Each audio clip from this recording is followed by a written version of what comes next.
First of all, welcome everybody. On the behalf of TPH, Barrington, Gary, and myself, we'd like to thank you for sharing a portion of your day with us today. So without further ado, let's dive right in.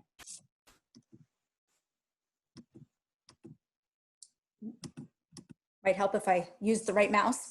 Just wanted to share some goals with everybody today based on what we hope you'll be able to take away from spending your time with us. So first off is to provide confidence in decision making when it comes to signage. And then second of all, to provide information that can be immediately and easily applied to your business or space. So we're going to run through a quick agenda. So there's a little bit of webinar housekeeping that we will go through. Gary and I will go through our own introductions as to who we are and what we do. And then there's a small disclaimer that Gary will share, and then Gary will continue to walk you through identifying risks, common areas to think about, evaluating risk and identifying those countermeasures. And then I'll take things over again towards the end, which is going through the impact of signage, real world examples, failures and wins, and then we'll walk you through some free tools that you're going to be able to use after this webinar. And then of course, any questions that you may have, we will definitely want to field those at the end. Okay, so just wanted to bring to everybody's attention that there is, if you take your mouse to the bottom of your screen and hover over, you will see there's 3 little interactive spots where you can, it sounds like a few people have actually started with the chat, which is great. I saw Jenny in Halifax raise her hand, which is great. Hi, Jenny.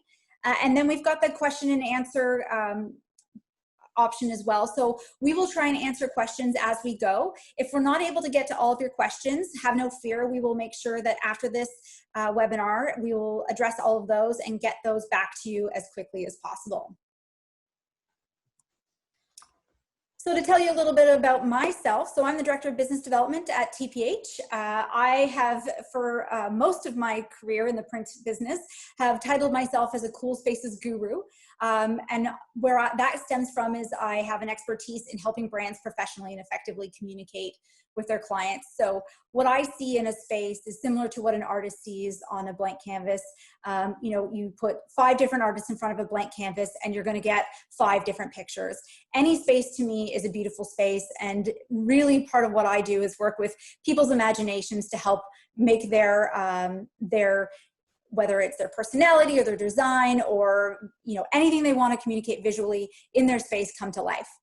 So how I get to do this is being part of the TPH organization. TPH is a family-owned Canadian business with 72 locations across Canada, and we've been serving communities for almost 60 years. So in most communities, we are right around the corner from you, and if you haven't interacted with us before, we can definitely help you meet one of our managers in your local area. So Gary, over to you. Great, thanks very much, Amy. So yeah, nice to be here again with you, Amy, to give an encore presentation, I guess, in some degree. So Amy's absolutely right. TPH is around the corner. That's how we got introduced to TPH. Jenny is our local manager of the local branch, and her and I at Barrington Ops had a chance to talk about a number of things, specifically around signage and visual management. And that's how this whole idea of getting together to share some best practices with you has come together.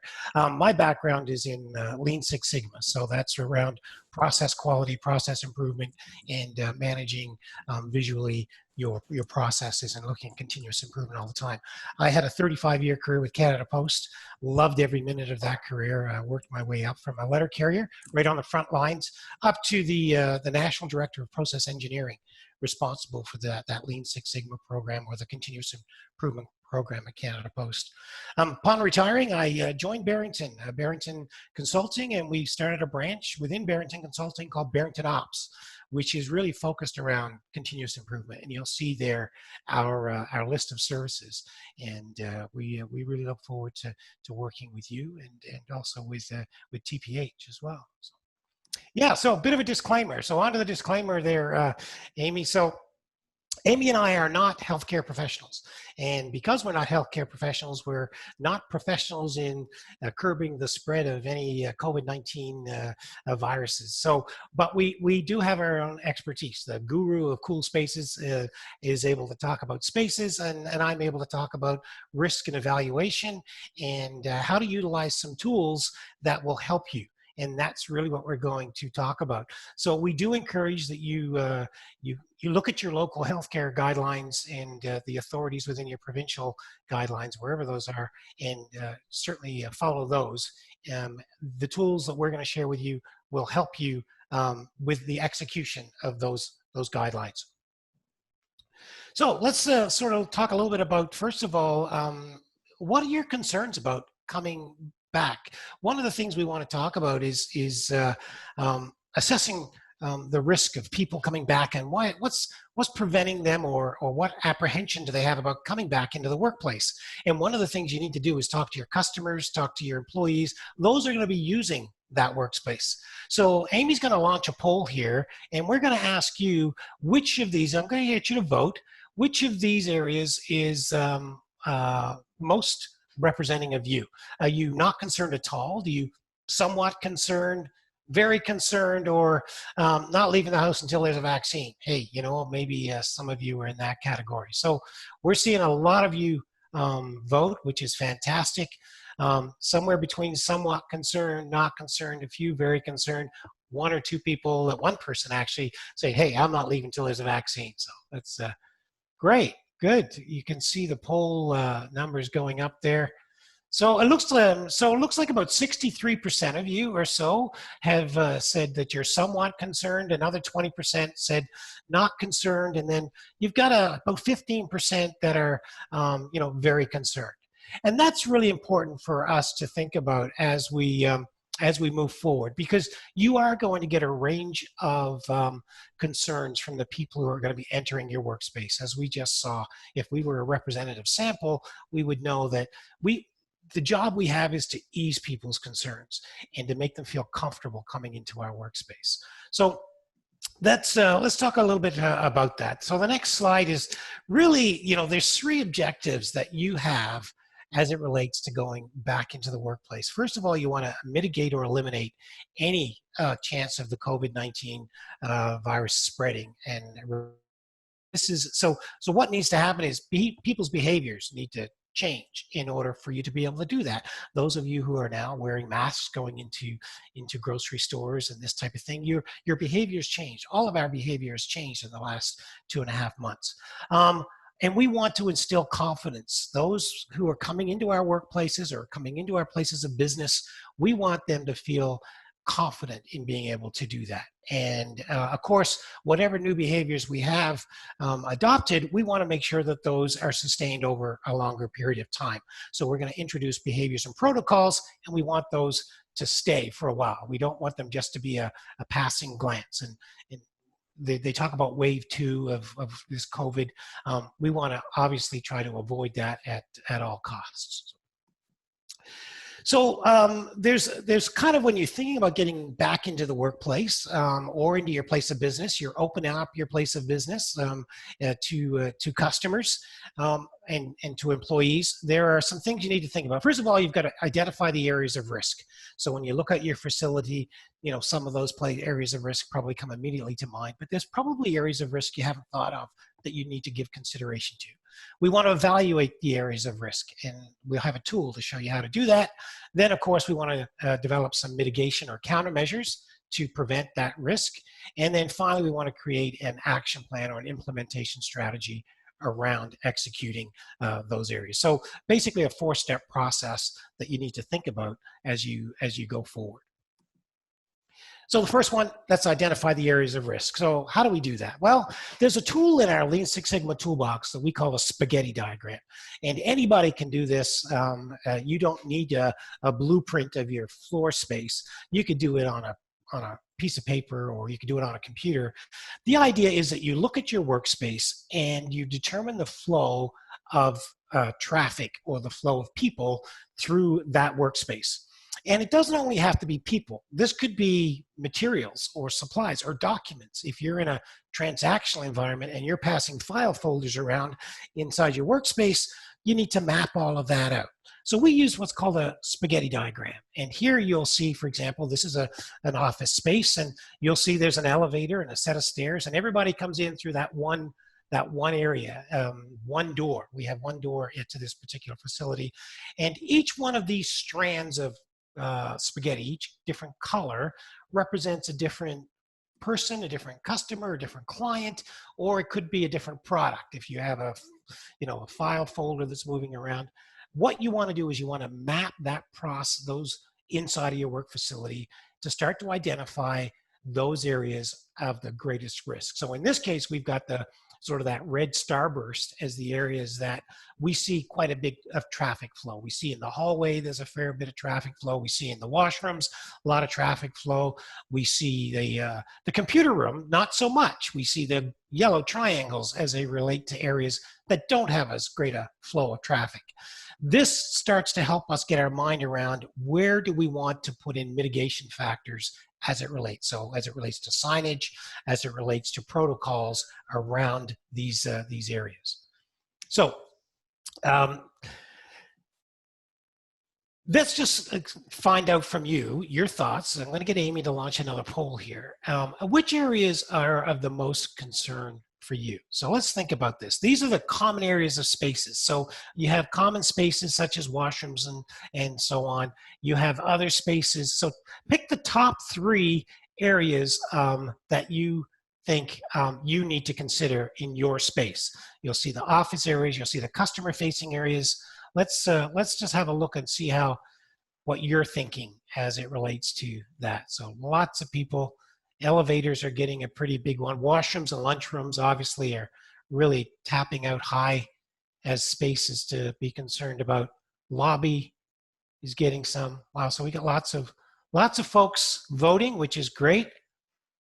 And we see the moving around. Certainly as it kind of looks like it's come to a bit of a stop. So it looks like the washrooms definitely are the areas that have the greatest concern. Lunchrooms and kitchen areas would be the second highest, by quite a bit. And then you've got the common areas like elevators and the lobby and counter office areas. So all of these areas, it's interesting.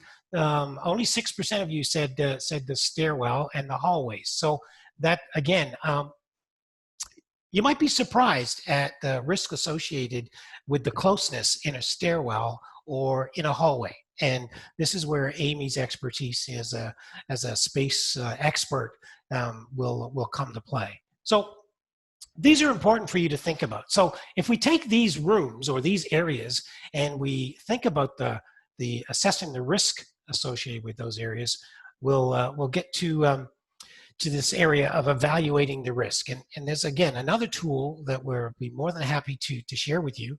And the first thing you want to think about is the factors associated with risk. So obviously, if you've got space, the number of people using that space at a single time becomes a risk factor, because in a small space, you have a lot of people, your risk is higher.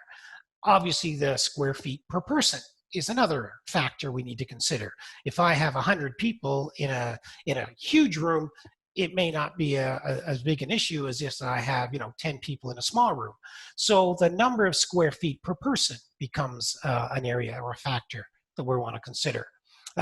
Number of shared items that anybody's looking at. So I mentioned about the file folder for transactional items.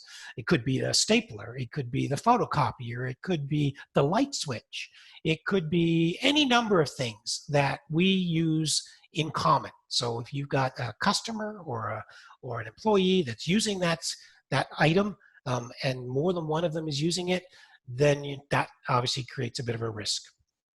The frequency of cleaning of that space. Obviously, something that's cleaned, after every use has a much lower risk than something that's maybe only cleaned once a week. And so we want to consider the cleaning frequency of the space or the items in that space. And then finally, the interactions in common spaces. And I mentioned, you in the survey, stairwells, and hallways were very low on your area of concern. But that's a space where suddenly the square feet per person gets compressed really small. So that, again, can become a risk factor that we need to consider. Once we've identified the factors, and this is just an example, I encourage you to do this with your employees, and if you have unions, involve your unions. If you have customers and you're able to engage in discussion with your customers through surveys, these are good factors to have. Once we've decided on the factors, the next thing we want to think about is weighting those factors. And what you'll see here is we have a score of 100, and we take the factors, and we happen to have 5 factors, and we weight them. And we simply give them a number that adds up to a total of 100. And here, the biggest weighting factor would be the square feet per person.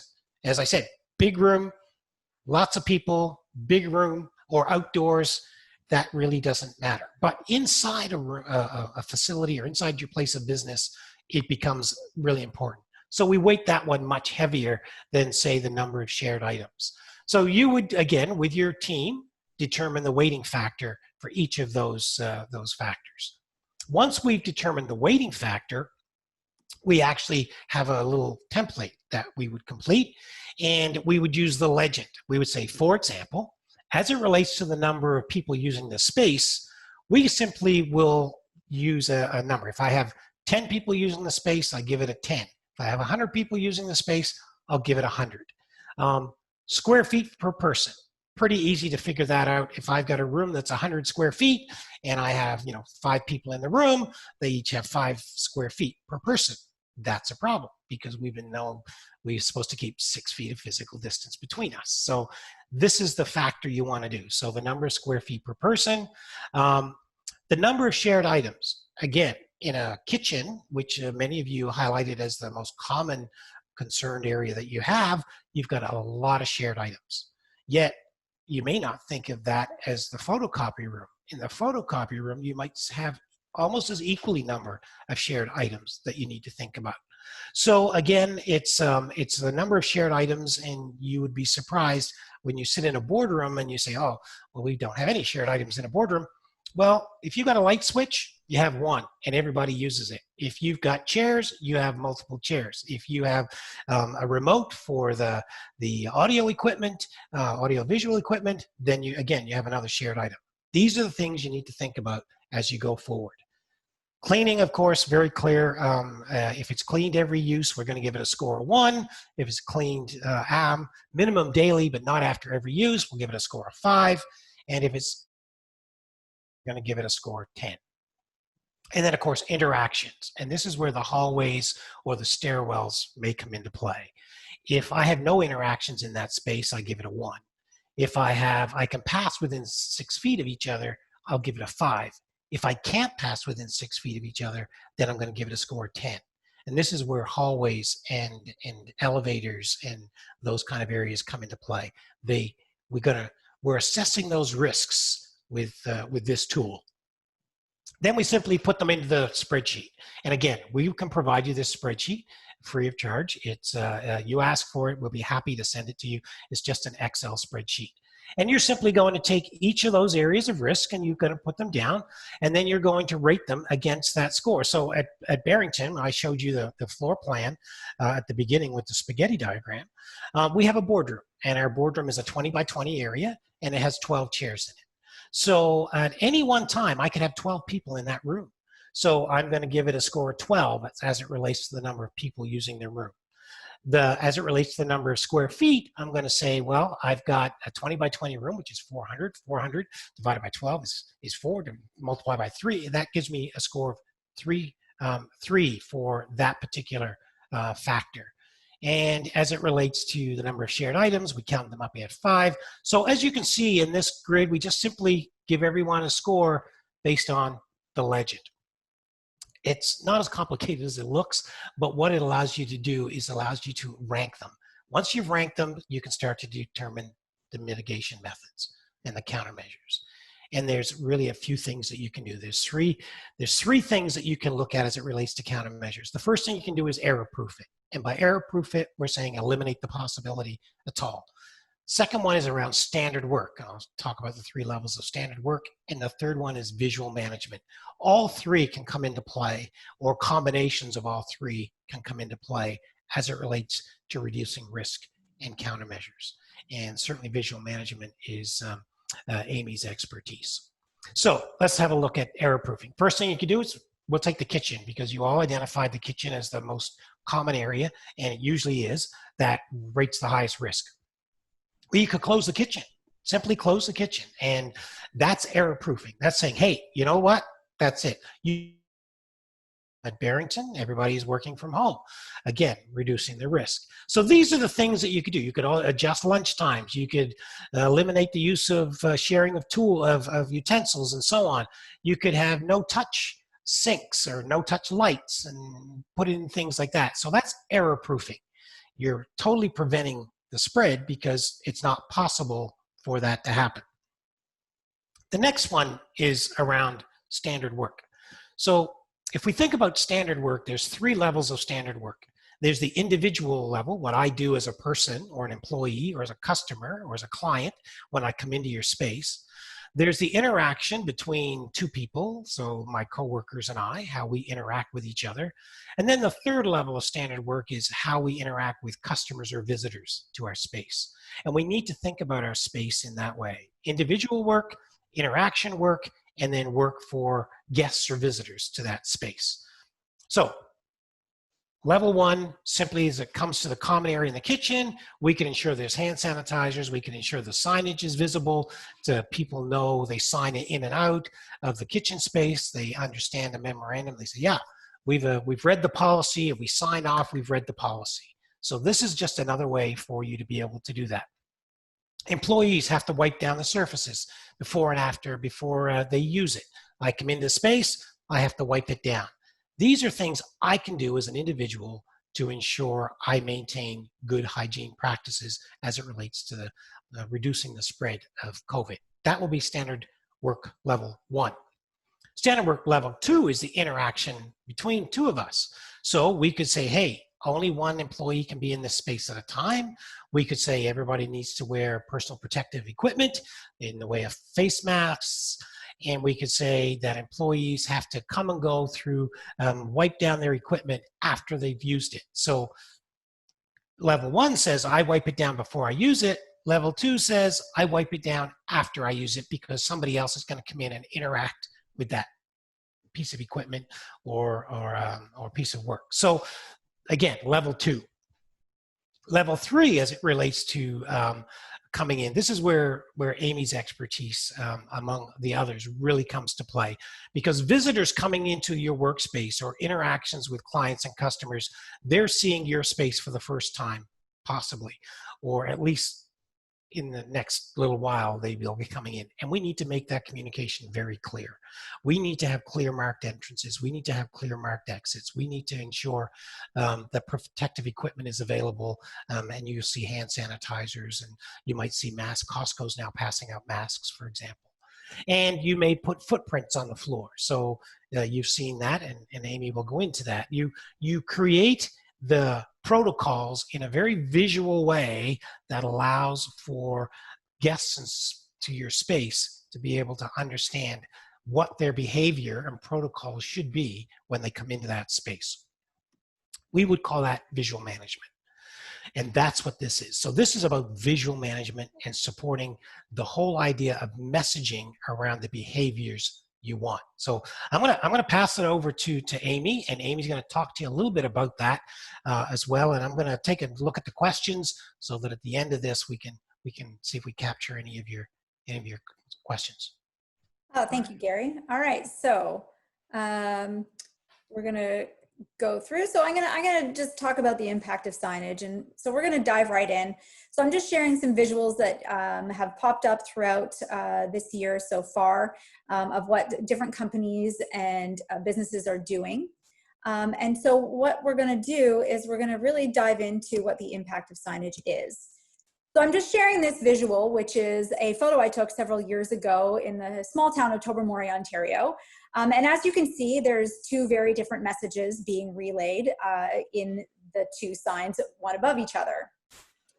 So one of the things we know is that signage is everywhere. And if it's done well, it really creates a positive experience. But if it's done poorly, it can create confusion. So in the case of these two signs, you know, one thinks, okay, we've got free parking, and then, well, do we actually have free parking, and am I going to get a ticket?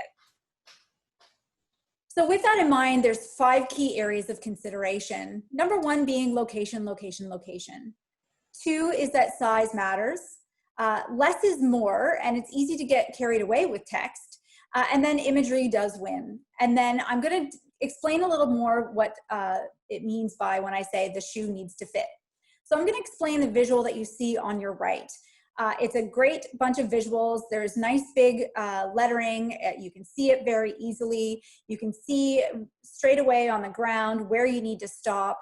When we talk about location, location, location, in this visual, one of the things I consider is you can see that the visual is on the inside of the window, and why we know that and how we know that is simply because you can see a reflection. And so certain areas where possible, it might be positionally a good idea to move that to the outside of the window. Now, when I say that, what happens there is that you're not going to get the reflection in the glass throughout the day. However, it is important to know the bylaws of your area before you put anything on the outside of a window, simply because there's certain cities and provinces that may or may not allow for signage physically on the outside of the window. So just make sure you check in your local area to know and understand whether you are in fact allowed to put something on the outside. So we're going to take it back to what Gary was talking about a little earlier, which was the spaghetti diagram. So this is where, you know, understanding the traffic flow and bottlenecks is important. And what that tells us is really where signage needs to go. And in identifying where the key areas where a lot of people tend to come and go is where you're going to really want to put some emphasis on actually having signage in that spot. Some of the areas where there's lower interaction or lower traffic flow, you may not need to have that signage in the same way, simply because you don't have the same risk levels. So you really want to start focusing on the areas where they're a little bit of more of a hot spot. So again, we're going to carry on with location, location, location, and looking at this beautiful mock-up. So one of the key things to note with signage is that timing is everything. So in this visual, you've got some good indicators where you need to be when you enter the space. Now, I will call your attention, and it's not that it's incorrect. It's in isolation, you may see at the very back of this washroom that there is a sign on the mirror, and what it's talking about is maximum capacity. So it's also important to keep in mind when that signage comes into play and when people are going to interact with this. So when you see a maximum capacity sign, once you've entered a space at the far end of a space, having that information at that time is too late. However, if you complement the reinforcement of reminding people what the maximum capacity is with signage on the exterior of that washroom, you're reinforcing the message, but you're also making sure that the information that is necessary prior to entering that space is known, so that you're not in there and you're not caught with more people than there should be. And then the other thing to note is where your eye goes is where you go. So part of this is there's a beautiful job where you see, you know, which sinks are available for you. And then also the reminder on the mirror right at the faucet to wash your hands for 20 seconds. So in this space, you know when you enter it with confidence where you need to go, what sinks are available, and a reminder of what you need to do when you're at that space. So we're going to talk about size matters. And so I'm going to preface this with, I have a local grocery store, which I frequent and I love, but I'm going to share something that I call the Goldilocks effect. So like Goldilocks, you know, something was too hot or too cold, too soft or too firm. In this case, things are just too small. So there is a possibility to have something that's too small or too big, too close, too near, too late, too soon. So as you can see here, I took this photo upon entering my local grocery store, and there was a very important message that I needed to be told upon entering the store. I didn't see this message, so what happened was that I entered the store, and by the time I got to the back of the store, one of the employees came chasing me down and said, no, you missed our sign out front. So I will share what that was. So it says, to our valued customers, thank you for your continued support during this terrible time, we ask that you take one of our shopping carts provided. This is how we control the number of customers allowed in our store. So this is a prime example, and I'm sure many of you have experienced something along these lines where there's a lot of information coming at you in a lot of text, and there is a lot of opportunity to actually miss it. So this is where knowing, the right location and the right size will allow for zero confusion. So one of the things people might be wondering is, okay, so how's it possible to have something that's too big? So in the case of, if you happen to be going, I'll use the example of going to an art gallery where you have a giant, beautiful canvas. Let's say it's a painting of a landscape, and you're standing about a foot away from the wall.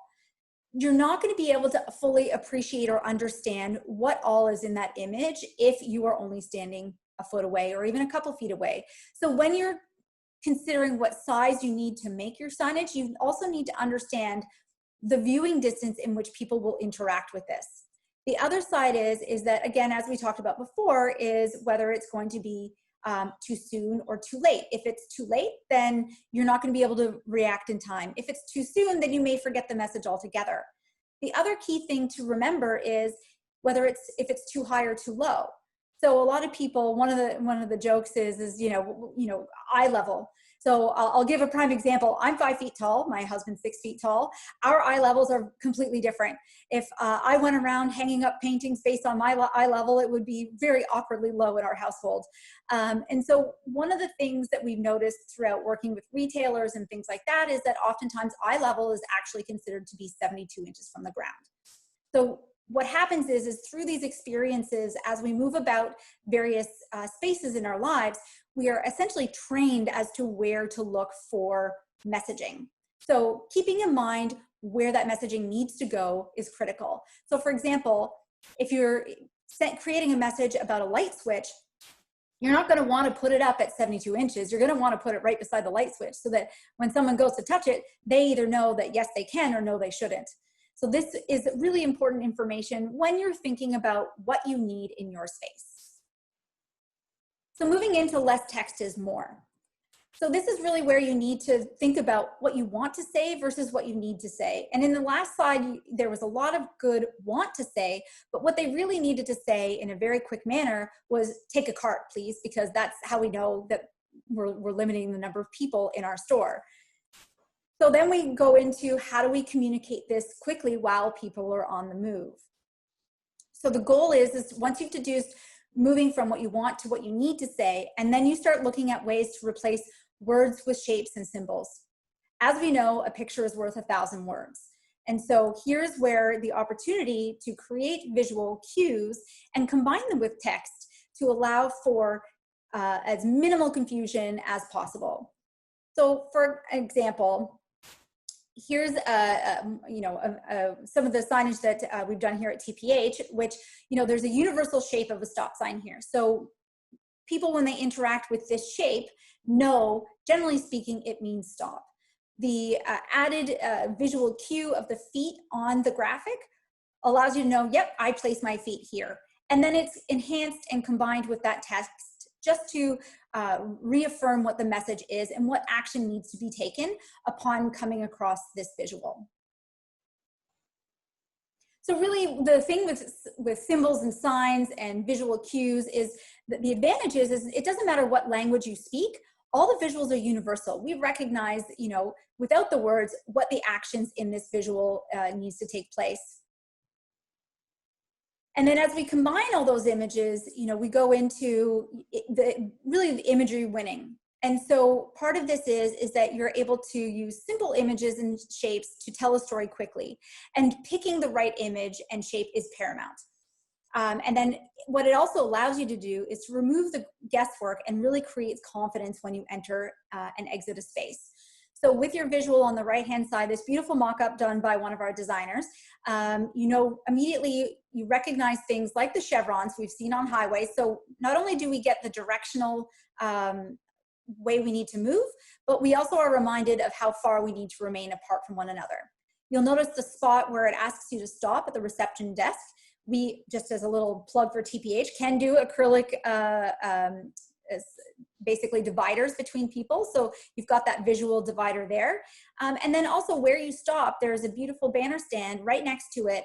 So your viewing distance to really be able to take in that information that's on there, that's complemented by those visual cues, is available, and you're close enough to be able to see it, absorb it, and be able to know with confidence as you enter the rest of the space what you need to do in order to move throughout it effectively.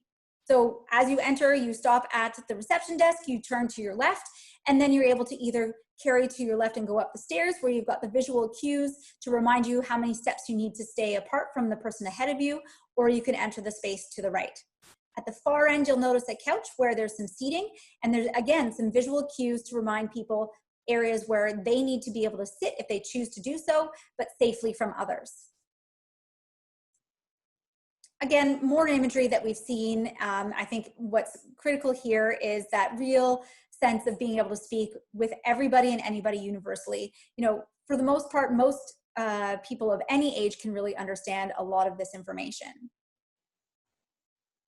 So I know that there's been a lot of questions about specifically open concept offices. So here's a great example of how to divide up your office space without necessarily needing to have large dividers in between desks. Creating visual cues on floors or in various spaces to remind people that while someone's in that space, that by entering that visual cue, so in this case, a dark circle or a dark charcoal circle, if you enter that space while someone's in there, you are now inside that 6-foot radius of that individual. So the visual cues allow people to be not only reminded, but be able to move from one space to another confidently without feeling like they are now entering a space that they shouldn't be in or being too close to one of their colleagues. So here we get into the shoe needs to fit. So like Cinderella, you know, the shoe had to be perfect in order for her to be able to wear it. So what's important here to note is that what you need is not necessarily what your neighbor needs.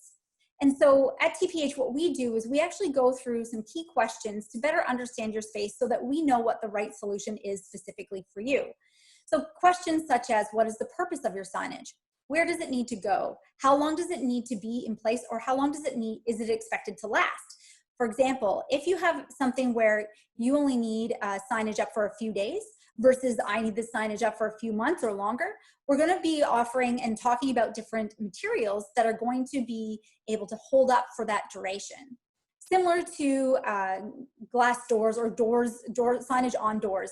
So for example, if you have a signage where some information that you can put on the inside of a glass door where it's protected, we're not going to use the same material putting it in behind the door than it was if we're putting it on the outside of the door where there's going to be a lot of interaction, bags bumping into it, people picking at it. Windows itself tend to be interacted with a lot of cleaning solutions also. So there's a lot of things within that question that really needs to be understood before we can offer the right solution. So we talk about what's the traffic like. Again, what size makes sense for your space, and what does it ever need to be moved? So some of your spaces may need to be modular depending on season, events, anything like that. So we will choose something that will have the flexibility to be able to move versus something that needs to really remain in the same place. So we're going to get into some real world examples and we'll look through some successes and flops. So one of the things I always like to remind everybody is just because this is signage, and let's be honest, this isn't signage that anybody actually really wants to purchase. This is something that we need in order to allow for our businesses to flow and allow people to have the confidence when coming and going. But just because we're doing this stuff doesn't mean it can't be beautiful. So here's a great example of something that was done in the Toronto waterfront that is fun, it gives you the direction, it's bright colored, and honestly, it's got that little flair of 80s, which I have to say I enjoy also. And also there's the branding. So let's talk about branding a little bit. So branding is identified by people's perceptions of a company's reputation. And the reputation is really built by news, social media, and personal interactions with the brand. So branding your signage really creates a memorable and consistent impression. So this is really important. I'm going to go back to my little local grocery store again. Like I said, I do love them. I'm a frequent shopper. I've had conversations with the owner, so there's some things that are being changed. So here's a good example of some signage that was not overly effective. However, I will give them the thumbs up on the size. So I'm not sure if you're all able to see it, but it does say enter with an arrow. So you've got the good visual height, you've got a good physical size of the wording, but pencil on unfinished drywall, there's a good chance you're going to miss it. So then you start to ask yourself, number one, is the signage effective? Does it create a positive experience? And what impression does it leave? Versus a project that we have done for PartSource, we ask the same questions. So is it effective? Does it create a positive experience? And what impression does it leave? What we see here is not only is this branded so you recognize PartSource, but you have the visual cues to remind you that you're not to enter the store. You've got nice large lettering that tells you this is for curbside pickup, and then how payment is going to be made. So there's some good positive interactions with this signage, and it is very clear as to what you need to do upon interacting with it. So again, my little grocery store. So this is what happens when there's too many messages. Number one, you're not going to be able to, in the few seconds it takes to go from the parking lot through the doors, you're not going to understand what the messaging needs to be upon entry. Now I will give them credit. Yes, the store was under construction, but under construction during a pandemic is the time where you also need to make sure that while people are coming and going, they still have that confidence. Alternatively, here's a beautiful example of, it's not necessarily COVID signage, but it's large, it's on the window. You understand immediately upon interacting with it what this place is and what direction you need to go. And it's complemented with some beautiful imagery as well. So the experience is that it's clean, it's concise, and you know what you need to do. And a few more examples of some modular signage. So again, if you need to have your space move about based on seasons or sales or various events, then there are alternatives to that. A lot of people forget about the fact that, whether it's a car dealership or car rental or, Uber or whatever, taxis, that giving people the confidence when entering and exiting a vehicle, having the opportunity to communicate with those people is critical. So here's a nice example of a vehicle that may have been serviced that is allowing the dealership to let people know that the car has been sanitized upon cleaning and it's safe for them to enter. A few other examples of how to create the signage that allows you to know what to do upon interacting with it. So these are some poster examples that just reaffirm what actions you need to take. And also the reminder of, if you're unwell, please stay home. So Gary provided these examples. These are some Halifax examples. So Gary, I'm gonna let you take through how you came upon this and what happened here. Well, this was actually one that was on Twitter. It wasn't in Halifax, but somebody had the park had posted a sign encouraging people to stay 2 meters apart, and somebody had taken that sign and doctored it up with anybody who knows John Cleese from Monty Python, the Silly Walk. They had actually taken the sign of the Silly Walk and put it on there, and they posted it on Instagram, and it got over 1 million hits. And Amy, you and I were talking about how, the sort of the effectiveness of signage is really what you're putting it up there for. So using, okay, so actually Grace is saying that's from Ottawa. So thank you, Grace, for clarifying. So this was actually in Ottawa. Grace obviously saw this sign. And so it was just a unique sign that I shared with Amy. 1 million hits on anything, I think, is a pretty good reach. Well, I think the other thing is again, it comes back to, this signage, while necessary, can still be fun. So another one that Gary shared with me, talking about 12 large donaires apart in a true Canadian sense. I'm sure some of you have seen some of the ones regarding hockey sticks. And so playing on some of that again, like I said, just because it's, the pandemic is a serious thing doesn't mean that we can't start playing around with, how to remind people to keep a safe distance from one another. So thank you, Gary, for sharing this one also. That's good. So a lot of people talked about, when we did the poll, there was some information regarding elevators. So again, one of our designers here at TPH did a mock-up for us that showed some great examples of, how to set up elevators in a safe way. So you've got your universal stop here indicators, and then followed by where you need to stand within the elevator. And then also the reminder that, more than 2 people is too many. And so where you're seeing this signage versus where you have to stand to read it, the viewing distance is great. The visual cues are great. And then it allows people to come and enter that elevator and exit that elevator with confidence. So Gary, I'm going to pass this one back to you.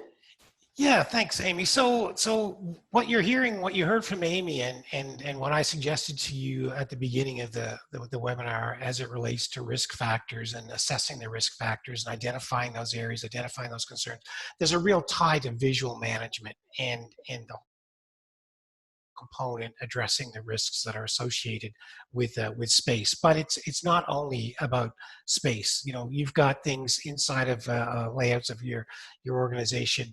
Maybe it's optimizing signage on how the layout, floor plans, walkways, are they charted and marked, all part of visual management. How do you ensure specific jobs? I talked about standard work level 1. Again, if you have somebody coming into your workplace and they're new to that work, how they do that work is really important for consistency of the delivery of the service or products that you're doing. A lot of us will know, you go into a fast food place, they'll actually have a picture of this is what that item that you've ordered looks like. And that's there for the employees to ensure standard, consistent delivery of the service or product, part of visual management. Standard operating procedures often get written in Word documents, much more effective if they can be visualized and placed in the workspace so that they can be used real time by the people who are actually doing the work. Huddle boards. Some of you are familiar with the term huddle boards, and these are simply spaces, and they can be done electronically today too, where employees will gather on a once a week or once a day, and they'll talk about the work that's being done on that day by that unit of people. Again, visual management. Performance and quality indicators. I often talk about, when I teach Lean Six Sigma and teach performance excellence and continuous improvement, I often talk about continuous improvement as saying, where in your process is your performance most likely to be measured and the quality most likely to be impacted. I use the analogy of getting to work on time. I say to people, you've got to get to work on time back when you travel to the office. And I would say there are 2 places in your whole getting to work process that are very critical. And that would be what time you get up and what time you leave the house. And you have these indicators, and you judge everything you do based on what time you leave the house and what time you get up. And you have indicators around that. How do we identify those in our work? How do we know when there's a problem? How do we do that? Do we try to do that visually? Supermarkets, load leveling. Really interesting, Amy's story about taking the cart in to ensure how many people are in that store. Right? So the and-on light is, hey, when I run out of carts, I know I've got enough people in the store. It's a visual indicator, an and-on, and say, hey, you got a problem if you have more people than carts, which is kind of what happened in Amy's case. How do you ensure that kind of thing? That's what visual management is all about. And finally, directional signage. If you go into a lot of big organizations and visitors don't know where to go. And so in places like hospitals and railway stations and airports, they have very visual signage to direct the flow of people and traffic. Encourage you to think about that in the way of visual management as well. So we do have some time for some questions, but before we get to those, let's talk about some of the tools. And Amy, you guys have some tools that are available for people that are watching. Absolutely. So TPH has developed some checklists that you're able to use. And one of the things that, first of all, you can find these on our website, and we can also send them out to you as well. And so one of these tools is just some things that some questions you can ask yourself in order to really dive deep into what it is that you actually need. So, and then from there, we have, what actions you need to take based on the results of going through those questions on the previous page. So you can visit all that stuff on our TPH or market.tph.ca site. And then you can download those to be able to use them for your own space, which is pretty exciting. And then any questions that you have, actually I should, before I go too far, if you run through this and you still have questions, I would encourage everybody to reach out. I'm happy to connect you to one of our managers in your local area. Areas where I can tell you without any sort of hesitation is if you have questions about escalators and elevators in terms of those solutions. Those two things, because they're moving, there's a lot of mechanical parts. Again, I would reach out directly to your local branch, because they're going to be able to really understand the type of material that you're going to need to put on each of those. I will caution anybody that's interested in escalators that maybe you reach out to me and we'll talk about it. They're very expensive. They're very expensive to fix if something goes wrong. So I've got experience with those, so we can help you with that. But it's a little bit more of an additional side conversation from there. So if any of those two are in your mind, feel free to reach out and we'll be able to help you. But these tools that we have available, both the checklist in terms of what to ask yourself, and then also the actions that you need to take, are really great, a great resource, and I would encourage everybody to use them. So this point, we do have some questions, Amy. I don't know if you've seen that in the questions. So Lindsay's asking you specifically if you can talk about the type of materials that are recommended for infection control and how you are currently installing those for clients. So yeah, no problem. So with that, there's 3M makes a lot of great materials that are rated for hospital use specifically, and then also that are antibacterial that can be wiped down with disinfectants. So more and more companies, and I use 3M because that's really been the one that's kind of stood out for a long period of time, and we work with a lot of 3M products. So if that is something that's important to you, we can absolutely do that. A lot of our products now, and a lot of manufacturers are now creating materials that do have those disinfecting essentially laminations. One of the things that this has taught us is, while the environment is very, very important, keeping things clean and disinfectant is more important. So, they're not exactly the most recyclable materials, but they are very safe. So we do work with those materials. And then if you need installation, we do have installers all across Canada. And if that is something that you require, we can definitely work on that for you. And that is no problem. Great. At all. Yeah, so Grace asked a question, what's a good font size? And she says for Arial, I'm assuming the font style, for a 72-inch signage from the ground. So what's the rule on the font size? So in my experience, if you're looking to do a logo or anything, it all depends on the volume of text, but generally, and the viewing distance. But generally, if your viewing distance is, from essentially maybe the 5 or 6 feet away, you're looking at something between 6 and 8 inches in terms of height. I'm not sure what font that size is in a file, but we can scale it for you. And so really it's all based on that viewing distance. So versus in combination with the height. So if it's a hallway, you're going to make the font a little bit smaller just because your viewing distance is that much smaller. But if it's from the street, or you've got a little bit more space in which people will pass by it, you're going to want something in and around the 6 to 8 inches in height. Yeah, no, that makes perfect sense. So Vera's asking about the websites again. So market.tph.ca is where you can get the checklists that Amy just spoke about. If you'd like to get a copy of the Excel spreadsheet, the evaluation tool that I had shared earlier, you're more than welcome to email me at ops@barringtongroup.ca. So you'll see that as well. Connect with either Amy or I on LinkedIn. We're both active on LinkedIn. So again, you can look for either of us and connect to us through that medium as well. And anybody, any other questions here? We've got a couple of minutes left if there are any other questions.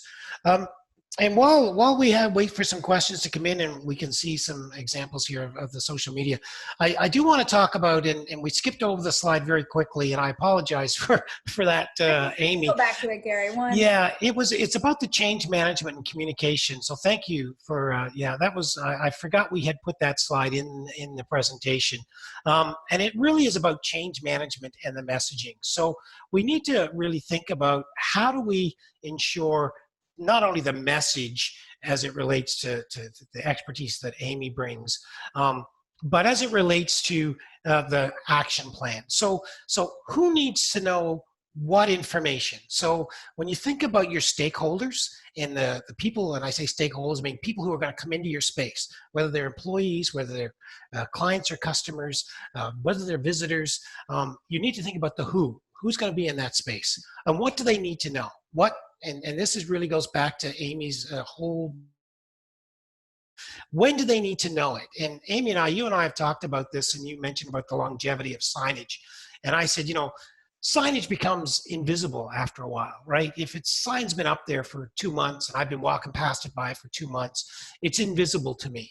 How do we make that message, that sign current each and every time that we need to make it impactful on our behavior? Absolutely. So happy to answer that. So one of the ways that you can kind of freshen up the look or the impact of that signage is simply by changing the color. So we found that, in retail, it's really well known that generally either every quarter or every 6 months is when signage tends to change over, and then it's like a new experience has happened. So Right. depending on what your space is and the volume of people, well, first of all, there's a few things. Like if you have a high volume of people, you may find that you need to change your signage a little faster, simply because there just may be wear and tear. So you can take that opportunity at the time of when signage actually does need to be refreshed to create that additional visual cue. But generally, either every quarter or every 6 months. And then, depending on your space, it could be longer than that. But if you do want to make sure that the message resonates, and you do have a lot of people coming and going, that you may want to consider just simply changing the color. You can keep it on brand, but it's just, again, that visual cue that reminds your brain and your eyeballs that, there's an action that needs to be taken here. So. Absolutely. That's important. So a couple of other questions, Amy. Again, I think they're more for you than me. Are there any stickers or signs that can be put on carpet? Yes, there are. So carpet is a very funny one. Carpet can be made of a lot of different materials. And so understanding what those materials are will allow us to be able to better provide you with the right material that will adhere to your carpet. One thing to note is that if the pile of the carpet is very low, the success of adhesion is quite good. If it's a little squishy, then anybody walking on it, it will be damaged fairly quickly. So if you do have carpet that is plush, then we should look at something that's going to be an alternative to something going on that carpet. Otherwise, we just need to know if it's a polyester or something like that.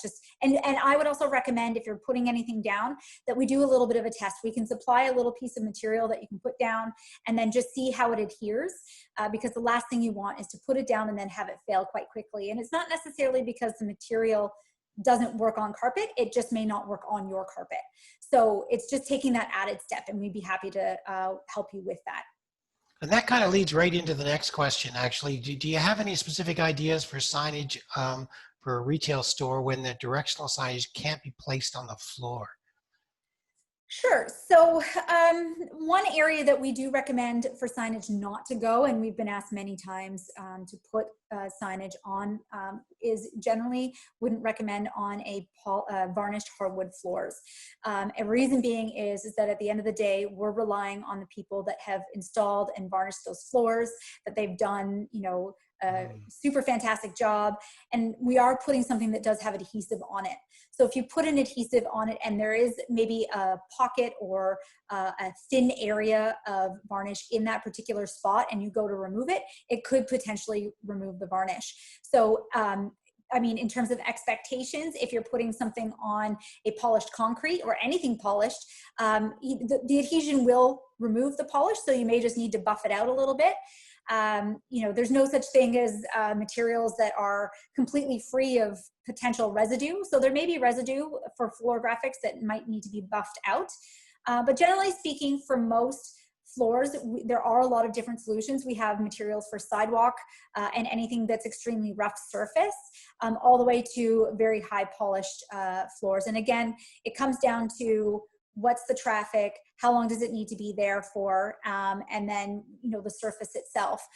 And then I would also suggest that for anyone that does want to put floor graphics down, that you have a few extra on hand, because all it takes is someone wearing heels or a rock in their shoe to scuff it up or damage it. And then having a couple extra on hand means that you can easily just go and replace it very quickly. And so just letting us know those pieces of information specifically to what the floor surface is, how long it needs to be there, the traffic, then we can work with you on what the right solution is for your space. Excellent. All right. So I think we're almost out of time. If there are any other last questions, please put them in the chat or throw them on the Q&As, and Amy and I'll be happy to address those. Otherwise, again, you can reach out to either of us through either LinkedIn or through the websites, and they're posted up here for you to make a reference to. This is being recorded, so we'll make sure that that also gets posted as well. And I'm gonna do a quick plug for our social media. So if you really want to see what TPH can do, you can find us on Facebook, LinkedIn, and Instagram. Instagram is a really great showcase of all the fantastic things we've been doing. And you know, we thank all of our clients who've been willing to share some of the work that we've done together with them. They've done some amazing things, and so we're really proud of the stuff we've been able to do together. The other thing I want to do is Gary's running a Barrington Wednesday webinar series, so I'm just going to let him just share that really quick. Should anybody feel that they would like to join, all that information can come from Gary. So Gary, thanks very much. Yeah, appreciate that. So on our website at barringtonops.ca, on upcoming events, you can register for a webinar that we're doing tomorrow called the 4 Ps of Winning an Organization. So this deals with purpose, people, processes, and problem solving identification. It's a winning formula. We call it the secret sauce, but it's really no secret. And I'm happy to share my experiences and experiences of organizations that have put an organizational management system in place. Hope you'll be able to join me for that tomorrow. So thank you, Amy. I appreciate that. Excellent. No problem. Thank you. And just wanted to, you know, I had a question, one other question, just asking if you can receive the graphics from today for reference. Absolutely. We'll make sure that you get the information that we've shared. And then also this is being recorded, so we are happy to we will provide it access to it, so you're able to share it and review it in terms of any points that you would like to review at a later time. So just want to make sure again, you know, we're just about 2 minutes after 3. So just wanted to thank everybody very much for joining us today. I will make sure that we go through the questions, and I will follow up with those so that it's in a written version and get them out to everybody after this. And just wanted to say again, thank you on behalf of Gary, myself, TPH, and Barrington for sharing your time with us today. And we look forward to connecting on some future webinars. So have a great afternoon, everyone. Thank you so much. And stay safe. Bye-bye.